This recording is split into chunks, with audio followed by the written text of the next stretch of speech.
अस्सलाम वालेकुम। I welcome all of you in the fantastic world of microbiology. आज हम देखेंगे कि हम बैक्टीरिया को ग्राम स्टेनिंग की बेसिस पे कैसे क्लासिफाई करते हैं। तो जब हमने ग्राम स्टेनिंग का वर्ड हम यूज़ कर रहे हैं तो हमने ये देखना है कि ग्राम स्टेनिंग, पहले ये चीज़ समझनी है कि ग्राम स्टेनिंग है क्या चीज़ है। तो बहुत आसान अल्फाज में मैं आपको ग्राम स्टेनिंग के बारे में बताती हूँ कि ग्राम स्टेनिंग बेसिकली क्या चीज़ है। ग्राम स्टेनिंग के अंदर ग्राम स्टेनिंग का जो प्रोसीजर है ये हम लैब में परफॉर्म करते हैं, और ये हम इसलिए परफॉर्म करते हैं ताकि हम ग्राम जो पॉजिटिव बैक्टीरिया हैं उनको ग्राम नेगेटिव बैक्टीरिया से अलग कर सकें। जो ग्राम पॉजिटिव बैक्टीरिया हैं वो हमें पर्पल कलर देंगे, और जो ग्राम नेगेटिव बैक्टीरिया हैं वो हमें पिंक या रेड कलर देंगे। और ये कलर क्यों होगा? क्योंकि जो ग्राम पॉजिटिव बैक्टीरिया है इनकी बाहर थिक पेप्टाइडोग्लाइकेन लेयर है, और जब हम इसको स्टेन करते हैं तो जो उनका प्राइमरी स्टेन है उसको, ये जिसको हम क्रिस्टल वायलेट कहते हैं, इसको ये अपनी पेप्टाइडोग्लाइकेन लेयर में पकड़ लेते हैं। मतलब ये उसको रिटेन करते हैं, उसको छोड़ते नहीं हैं। इवन अगर हम इसको वॉश आउट करें इथानॉल से तब भी ये उसको नहीं छोड़ते, क्योंकि इनकी पेप्टाइडोग्लाइकेन थिक लेयर मौजूद है।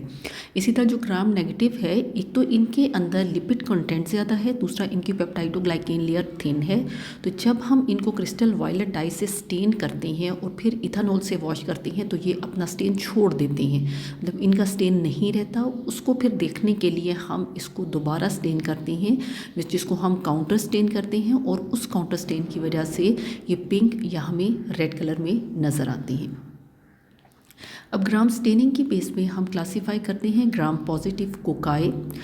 जो कोकाई है ये राउंड शेप बैक्टीरिया को हम कहते हैं। इसके पहले मेरा एक जो लेक्चर है वो शेप ऑफ द बैक्टीरिया है, जिसका लिंक मैं साथ आपको शेयर कर दूंगी। उसको आप देख सकते हैं कि शेप की बेसिस में हम बैक्टीरिया कैसे क्लासिफाई करते हैं। तो ग्राम पॉजिटिव कोकाई होते हैं, ग्राम नेगेटिव कोकाई, ग्राम पॉजिटिव रॉड्स और ग्राम नेगेटिव रॉड। और एसिड फास्ट स्टेन एक स्पेशल स्टेन होता है जो कि हम करते हैं for the acid fast bacilli के लिए। तो ग्राम पॉजिटिव कोकाई, इसका आपको नाम से पता चल रहा है कि ग्राम स्टेनिंग में they give the purple colour and they are round in shape. Gram negative cocci on the gram staining they give the pink और red colour and they are round in shape. Gram positive rods they give the purple colour on the gram staining and they are rod in shape, and gram negative rods they give the pink color on gram staining and they are pink in rod in shape.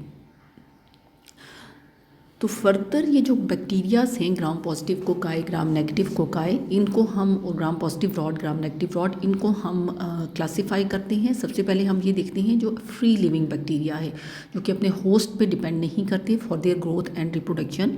उसमें gram positive cocci के अंदर streptococci है और स्टेफ्लोकोकाई है। ये दो बहुत important cocci हैं। इसके अलावा इंटेरोकोकाई भी ग्राम पॉजिटिव कोकाई में आ जाता है।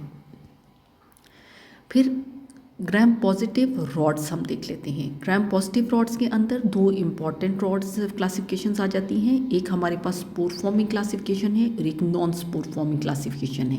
स्पोर फॉर्मिंग रॉड्स वो होती हैं जो कि स्पोर्स बनाते हैं, और नॉन स्पोर फॉर्मिंग रॉड्स वो हैं जो स्पोर्स नहीं बनाते।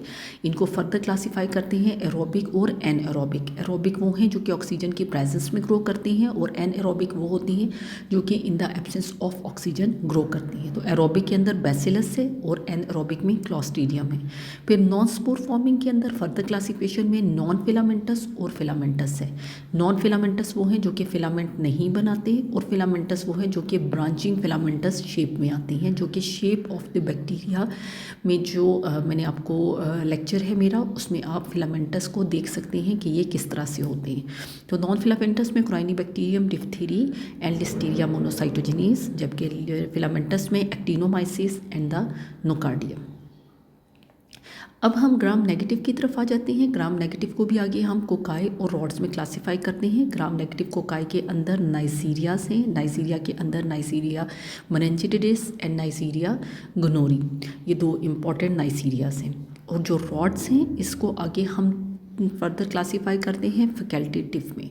फैकल्टेटिव के अंदर जो स्ट्रेट रॉड्स हैं उसमें 3 ग्रुप्स आ जाते हैं। एक वो रॉड जो कि रिस्पिरेटरी ट्रैक को इन्फेक्ट करती हैं, दूसरे जो रॉड्स हैं वो जूनोटिक ऑर्गेनिज्म के थ्रू ट्रांसफ़र होते हैं, और थर्ड जो रॉड्स हैं दे आर एंटेरिक, जो कि हमारे इंटेस्टाइन और जीआईटी से रिलेटेड है।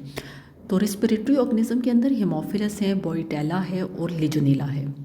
जूनोटिक ऑर्गेनिज्म में ब्रुसेला, फ्रांसिसिएला, पास्चुरेला और यर्सीनिया है। एंटेरिक और उससे जो रिलेटेड ऑर्गेनिज्म है उसमें Escherichia coli, Enterobacter, Serratia, Klebsiella, Salmonella, Shigella, Proteus वगैरह आती हैं। और ये डिफरेंट डिजीजेस ह्यूमन बींग के अंदर कॉज करती हैं और इनका डिफरेंट मोड ऑफ ट्रांसमिशन है।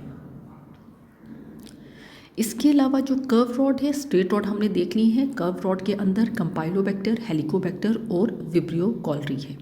फिर एरोबिक है और एनारोबिक।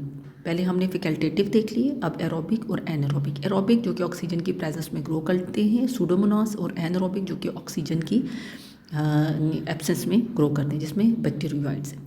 पहले हमने पढ़ा था फ्री लिविंग। ये सारी जो क्लासिफिकेशन है ये फ्री लिविंग बैक्टीरियाज की थी, जो कि अपने होस्ट सेल पे डिपेंड नहीं करती for their growth and reproduction.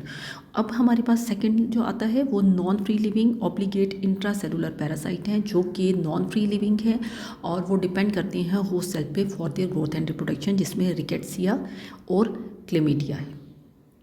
Thank you so much.